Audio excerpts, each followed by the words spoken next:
देखिए यहाँ पर खंड बा होगा, वर्णनात्मक प्रश्न होंगे और यहाँ पर प्रश्न नंबर 21वां पूछा जाएगा। लिखा होगा कि दिए गए गद्यांश पर आधारित किन्हीं एक में से यहाँ पर 3 प्रश्नों के उत्तर दीजिए। 6 नंबर का पूछा जाएगा। ये 3 प्रश्न होंगे, इन्हीं को हल करना होगा। का वाला होगा और खा वाला, इन दोनों में से एक करना होगा। और सेम उसी के नीचे 22वां क्वेश्चन होगा। इसमें लिखा होगा दिए गए पद्यांश पर आधारित किसी एक को हल कीजिए। ये भी 6 नंबर का होगा। इसमें भी अथवा करके 2 आएंगे, इन दोनों में से एक करना होगा। तो आज के वीडियो में यहाँ पर आप लोगों को बताने वाले हैं कि यहाँ पर जो पद्यांश पर आधारित जो प्रश्न होते हैं इनको कैसे हल करना है, गद्यांश कैसे हल करना है और पद्यांश कैसे हल करना है। जिसमें आपको देखिए संदर्भ लिखना होगा, रेखांकित अंश की व्याख्या करना होगा, एक प्रश्न होगा उसी को हल करना होगा। और देखिए चाहे आप लोग क्लास 10th एंड 12th या 9th या 11th किसी भी क्लास में वीडियो को पूरा जरूर देखना, क्योंकि देखिए जो 11th और 12th में यहाँ पर 10-10 नंबर के गद्यांश और पद्यांश पूछे जाते हैं और यहाँ पर 10th में 6-6 नंबर के। तो दोनों लोगों के लिए ये वीडियो बहुत ज़्यादा इंपॉर्टेंट है। बताऊंगा कि बोर्ड एग्जाम की कॉपी में आपको कैसे लिखना है। तो चलिए शुरू करते हैं, ध्यान से वीडियो को देखना। देखिए इसी प्रकार से आपके बोर्ड एग्जाम में कॉपी मिलेगी। तो सबसे पहले हमें क्या करना है, इसको कैसे सॉल्व करना है। देखिए सबसे पहले 2 पूछे जाएंगे, सेम 12th में भी पूछे जाते हैं, 10th में भी सेम यहाँ पर 2 ही पैराग्राफ पूछे जाएंगे। इन दोनों में से एक ही करना होगा।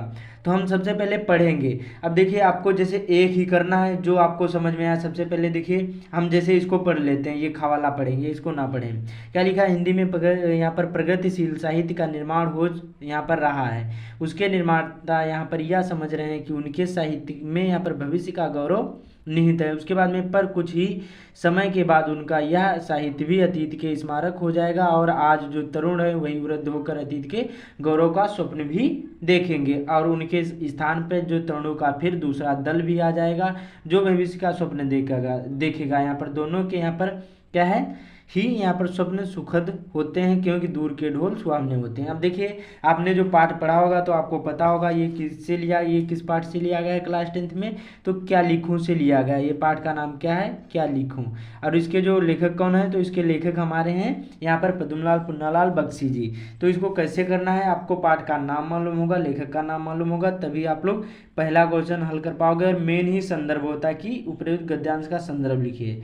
तो इसको कैसे करना, तो पाठ का नाम क्या है, क्या लिखूं, इसके लेखक कौन है, पद्मलाल पुन्नालाल बख्शी। वीडियो और अभी आप लोगों को पद्यांश वाला भी बताऊंगा कि कैसे हल करना है। तो इसको कैसे करना है, सबसे पहले देखिए इसी प्रकार से बोर्ड एग्जाम में कॉपी मिलेगी। तो यहाँ पर पटरी से लाइन खींच लेना है। इस प्रकार से काले पेन से आपको लाइन खींचना है और यहाँ पर इस प्रकार से जैसे जैसे मैं आप लोगों को बताऊंगा वैसे ही करना है। तो यहाँ पर देखिए, अब देखिए यहाँ पर प्रश्न नंबर कितना, 21वां। कई कई बार एक भी प्रश्न पूछा जा सकता है। देखिए 7 सेट होते हैं तो कई कई बार एक भी प्रश्न होता है। तो यहाँ पर हम 21वां है तो 21वां ही लिखेंगे। तो यहाँ पर ऊपर डालेंगे हम प्रश्नोत्तर संख्या कितना, 21वां। देखिए प्रश्न नहीं उतारना है, प्रश्न उतारोगे तो बहुत ज़्यादा टाइम लगता है। तो प्रश्नोत्तर यहाँ पर संख्या जैसे जैसे बताऊंगा सेम ही ऐसे आपको करना है। और 21वां था। उसके बाद में देखिए खावाला 2 पूछे जाते हैं।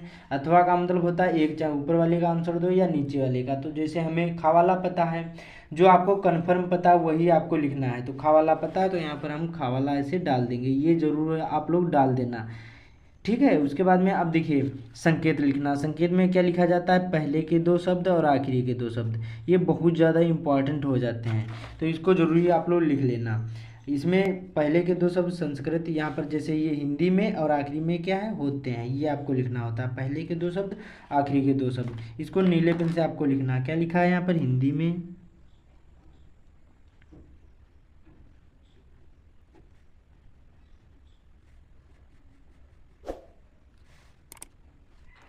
होते हैं,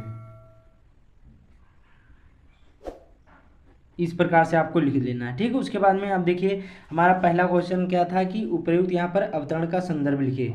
कई कई बार यहाँ पर देखिए पूछा जाता है कि यहाँ पर पाठ का नाम लिखिए और यहाँ पर लेखक का नाम लिखिए, तो बात सेम ही होती, संदर्भ लिख दोगे तब भी नहीं गलत होगा। तो यहाँ पर संदर्भ लिखने को आया है तो कैसे करना है आपको, जैसे अब देखिए रोमन अंकों में लिखा था तो आपको प्रश्न नहीं उतारना है, केवल ऐसे आपको करना है। यहाँ पर केवल हेडिंग ही डाल देना है संदर्भ की, ठीक है। इस प्रकार से संदर्भ की अच्छी अच्छी राइटिंग में ये ध्यान रखना है। तो कैसे लिखना है, प्रस्तुत पाठ का नाम हमें पता ही हो गया, प्रस्तुत गद्यांश हमारी पाठ्य पुस्तक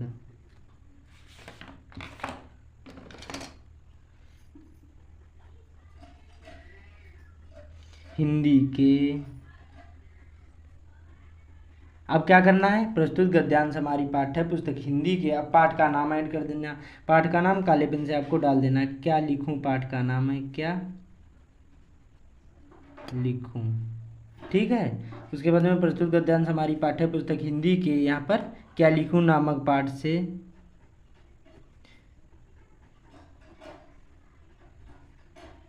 संकलित है, क्या है, संकलित है, संकलित है या लिया गया है, इस प्रकार से आपको लिख देना। इसी में लिखना है इसके लेखक। अब लेखक देखिए, इसके लेखक कौन है, पद्मलाल पुन्नालाल बख्शी, तो इसको भी आप लोग काले पेन से लिख देना है। यहाँ पर पद्म लाल, यहाँ पर पुन्ना लाल बख्शी,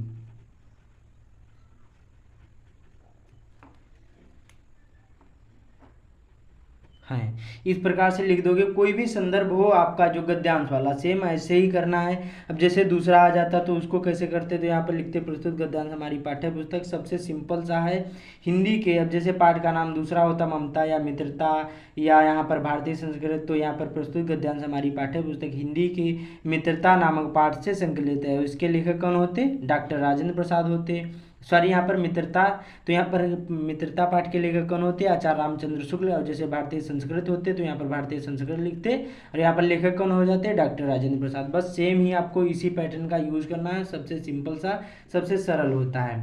अब देखिए हमारा दूसरा है, रोमन अंकों में ऐसे डाल देंगे। दूसरा हमारा क्वेश्चन था कि यहाँ पर रेखांकित अंश की व्याख्या कीजिए। अब देखिए जो यहाँ से रेखा खींची हुई है यहाँ तक, इसी की व्याख्या करना है। व्याख्या का मतलब होता है ये जो लिखा है इसको शुद्ध हिंदी में लिखना है। आपने यहाँ पर जैसे लिखा वैसे भी लिख दोगे तब भी नंबर मिल जाएंगे, या कुछ अपने शब्द ऐड कर दोगे तब भी नंबर मिल जाएंगे, ठीक है। तो इसको ऐसे ही आपको उतार देना है। तो दूसरा डालकर, और यहाँ पर केवल इतना ही डालना है, रेखांकित अंश की व्याख्या, ठीक है। इस प्रकार से डालने के बाद अब आपको क्या करना है, यहाँ से जितना ज्यों का त्यों भी उतार दोगे तब भी नंबर मिल जाएगा। तो इसको कैसे करना मैं आप लोगों को यहाँ पर बता देता हूँ। तो यहाँ पर देखिए, अब यहाँ से लगाकर, यहाँ से आपको, यहाँ से लगाकर यहाँ तक आपको लिखना है। मैं जो लिखूंगा तो बहुत ज़्यादा टाइम लगेगा, मैं आप लोगों को ऐसे बता देता हूँ। तो लिखना, आज का साहित्यकार एक तरुण, यहाँ पर आगे लिखना है। जैसे पेज समाप्त हो जाए तो दूसरी तरफ लिखना, तरुण की तरह भविष्य के गौरव को यहाँ पर निहारना चाहता है। जिस प्रकार एक तरुण समय के साथ साथ यहाँ पर वृद्धावस्था में पहुँच जाता है, उसी प्रकार साहित्य भी आधुनिक नहीं रहता। इसी जो तरुण आज भविष्य के गौरव की कल्पना में खोए हुए हैं। तो इस प्रकार से आपको इसको कर देना, बहुत सिंपल सा होता है। उसके बाद में हमारा अगला क्वेश्चन पूछा जाता है, एक है कि प्रगतिशील साहित्य को अतीत के का स्मारक क्यों कहा जाता है। अब देखिए इस प्रश्न का आंसर इसी में मिल जाता है। देखिए हिंदी में प्रगतिशील साहित्य का निर्माण हो रहा है, जिसके निर्माता यह समझ रहे हैं कि उनके यहाँ पर भविष्य में, यहाँ पर साहित्य में भविष्य का गौरव निहित है। बस यही हमारा आंसर हो गया कि लिखना है कि प्रगतिशील साहित्य निर्माता यह समझकर साहित्य का यहाँ पर निर्माण कर रहे हैं कि उनके साहित्य में भविष्य का गौरव निहित है। बस सिंपल सा, इसी प्रश्न का आंसर इसी में मिल जाता है। अब दूसरा देख लेते हैं। देखिए लेखक ने भारतीय संस्कृत के किस तत्व पर बल दिया है। तो देखिए जो लेखक ने यहाँ पर भारतीय संस्कृत के यहाँ पर किस तत्व पर बल दिया है, तो सामूहिक चेतना हमारे देश का प्राण है, इसी नैतिक, और यहाँ पर सूत्र हैं हमारे नगर यहाँ पर, और ग्राम हमारे देश में संप्रदाय। आज इसको क्या कर देते हैं, इसी प्रकार से आपको लिख देना है, बहुत सिंपल सा है। उसके बाद में इसी प्रकार से आपको इसको गद्यांश वाला हल करना है। आप देखिए पद्यांश वाला कैसे हल करना है। जैसे यहाँ पर समाप्त हो जाए तो यहाँ पर आपको क्या करना, लाइन जरूरी खींच देना है। उसके बाद में आप देखिए यहाँ पर करोगे 22वां कई बार दूसरा भी पूछा जाता है। तो ऐसे ये लिखा होगा कि उपयुक्त पद्यांश का संदर्भ लिए, यहाँ पर उपयुक्त यहाँ पर दिए गए पद्यांश पर यहाँ पर आधारित किसी एक को हल कीजिए। 6 नंबर का होगा, एक ये कावाला होगा, और देखिए पेज खोलोगे और यहाँ पर इधर खावाला मिलेगा, ये दोनों में से एक ही करना है। तो अथवा का मतलब होता है एक, चाहे ऊपर वाले का आंसर दो या नीचे वाले का। सपोज करिए कि हमें नीचे वाला पता है, मेरी बहु आधार और राधा नागर सोए, जातन की झाई परे श्याम हरि दुत हुए। उपयुक्त पद्यांश का संदर्भ लिखिए। अब देखिए हमारा जो पहला है, ये जो खावाला, ये हमारा किससे लिया गया, भक्ति नीति से लिया गया। उसके कवि कौन है, बिहारी लाल जी हैं। तो इसको कैसे करना है, प्रश्नोत्तर संख्या 22वें का खा डाल देना है, जो भी करोगे। संकेत में पहले के 2 शब्द और आखिरी के 2 शब्द। फिर संदर्भ वही सेम पैटर्न यूज करना है। संदर्भ में प्रस्तुत पद्यांश हमारी पाठ्य पुस्तक सेम रहता है। गद्यांश में क्या था, इसमें गद्यांश लिखा था, लेकिन जब पद्यांश जो कविता नुमा होता है उसको हम पद्यांश बोलते हैं, जो कहानी नुमा होता है उसको हम क्या बोलते हैं, गद्यांश बोलते हैं, ठीक है। तो प्रस्तुत पद्यांश हमारी पाठ्य पुस्तक हिंदी के भक्ति नीति नामक पाठ से संकलित है। और इसके बाद में इसके रचयिता बिहारी लाल जी। अब देखिए इसमें जो रचयिता लिखा गया है और जो उसमें गद्यांश में लिखा गया था तो यहाँ पर लेखक लिखा गया था। जो पद्यांश में लिखोगे तो रचयिता या कवि लिखोगे, और उसमें जब गद्यांश में लिखोगे तो यहाँ पर ध्यान रखना उसमें क्या लिखा जाएगा, आपको लेखक लिखा जाएगा। तो सेम वही पैटर्न यूज करना है। यहाँ पर गद्यांश की जगह पद्यांश वाला जब लिखोगे पद्यांश डाल दोगे, बाकी लेखक की यहाँ जगह और रचयिता डाल दोगे, बाकी सेम रहता है पैटर्न, ऐसे ही संदर्भ लिखा जाता है। फिर रेखांकित अंश की व्याख्या, आपको कोई भी प्रश्न नहीं उतारना है, प्रश्न उतारोगे तो ज़्यादा टाइम बर्बाद होगा, नंबर उतने मिलेंगे। देखिए 2 लाइन की व्याख्या है, दोनों यहाँ पर दोनों लाइन में यहाँ पर लाइन खींची है, यहाँ पर दोनों लाइन में, तो दोनों लाइनों की आपको व्याख्या करना कि रेखांकित अंश की व्याख्या मेरी सांसारिक बाधाओं के यहाँ पर वे चतुर राधिका जी जिनके शरीर की झलक पड़ने से भी भगवान श्री कृष्ण प्रसन्न हो जाते हैं, हरण करें, इस प्रकार से लिख देना है। और एक क्वेश्चन होता है ये आपको सॉल्व करना होता है, ये थोड़ा सा देखिए कठिन होता है, इसमें पूछा जा सकता है पद्यांश में कि कौन सा अलंकार है, कौन सा रस है, कौन सा छंद है, तो इसको थोड़ा सा आपको याद करना पड़ेगा। तो प्रस्तुत दोहे में यहाँ पर देखिए श्लेष एवं अनुप्रास अलंकार है, तो इसी प्रकार से आपको गद्यांश और पद्यांश हल करना है, बहुत सिंपल सा होता है। मेन चीज़ होती है संदर्भ, संदर्भ सही होगा नंबर मिल जाएंगे। अब देखिए जो क्लास 12th में होता है वो 10 नंबर का पूछा जाता है, उसमें भी आपको पैराग्राफ होते हैं, उसी को पढ़ करके आंसर देना होता है, लेकिन मेन चीज़ आपका संदर्भ सही होना चाहिए। पद्यांश वाला ऐसे लिखना है, याद कर लो, पाठ का नाम ऐड कर देना है, चेंज कर देना है, बाकी यहाँ पर पद्यांश में रचयिता लिखा जाता है, बाकी सेम पैटर्न यूज करना है। गद्यांश में यहाँ पर देखिए लेखक होते हैं, ठीक है, इसमें लेखक होते हैं, इसमें कवि नहीं होते हैं या रचयिता नहीं होते हैं। तो उम्मीद करता हूँ आप लोगों को समझ में आ गया होगा। तो इस वीडियो को ज़्यादा से ज़्यादा शेयर कर देना, चैनल पर पहली बार आए चैनल को सब्सक्राइब भी कर लेना। तो मिलते हैं अगले वीडियो में।